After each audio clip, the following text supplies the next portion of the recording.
Hi, it's Hans at ahappierman.com. Today's topic is strategic planning in 3-year increments. I read a good book recently, and the gist of the book was to try to enjoy your life more, and if you have a lot of money, maybe spend it in a fashion to give you the most enjoyment. Instead of just accumulating it for your death in final years. But the point of what I'm getting at is he had a good idea about doing some strategic planning in a spreadsheet format to kind of parse out your upcoming life into 3 to 5 year increments, and then within those increments start planning what you would do in those 3 to 5 year time frames. So actually I've done that. I had already created a bucket list of 100 experiences I want to have. I just did this recently, and all these experiences are similar to things I've wanted to do all my life. And at this point in my life, they kind of make sense. And of course, I have to refine and look at this more. But I did take the time to list out 100 things, and I'd like to do. A lot of these are places I want to go, and there's a variety of things I want to do, and experiences I want to have to make it up to 100. And so using that list of 100 experiences and to-dos, I started populating my spreadsheet. So I'm 57, so I kind of did it by 57 to 60. I did it in 3-year increments. As an aside, if you're a younger person, teenager, 20s, 30s, you might think in 3 to 5 year, 3 or 4 or 5 year increments, because you have a longer time to live, hopefully, for you. When you get up in your 40s, 50s, 60s, 70s, 80s, you don't really have that much time. So I've kind of thought in terms of 3 years, trying to condense it a little bit more than into 5. And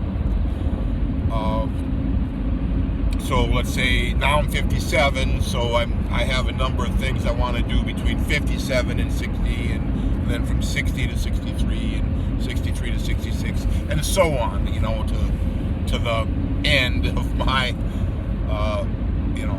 So given those 100 things on my experience list, I started putting some of those things into that yearly increment in areas that it makes sense, right? Some of the things wouldn't make sense for me to do now in the next 3 years. They would come later. Some of the things I really should do now because they probably won't have the ability to do some of those things later. I should do them now. So I look, and that includes what I'm doing to make my living, and some of the normal, maybe in addition to that, there's a couple of normal things that I probably would need to do, like probably will need a new vehicle in one of those buckets. So I kind of put that in there as a placeholder, knowing that my beloved truck here won't last forever, that I'll need to replace it at some point in the future. For now, I'm enjoying the heck out of it. But anyway, I've got tons of things to do in the next 3 years, and then a more modest list in the years after that, and way into the future, into my 70s and 80s. I don't have that much right now. I guess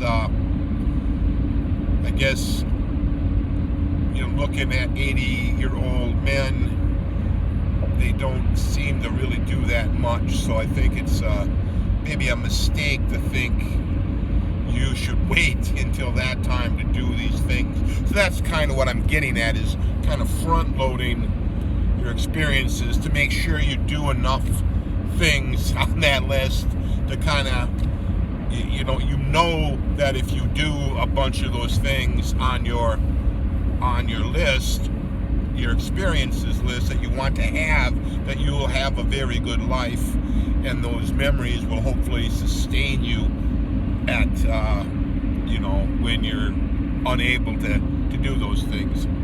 So anyway, I thought that was a very, very, very good idea. I'm going to be highly recommending this to people, my kids especially.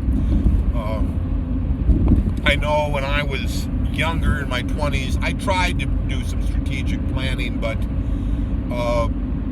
really didn't have a lot of success. I wasn't able to think far into the future, and I just kind of went day by day. I mean, there'll be some plans, but not a lot. And I think that's a little bit of a mistake, to not spend some time planning your life in your future and what would bring you most happiness. So give that idea some thought, all for now.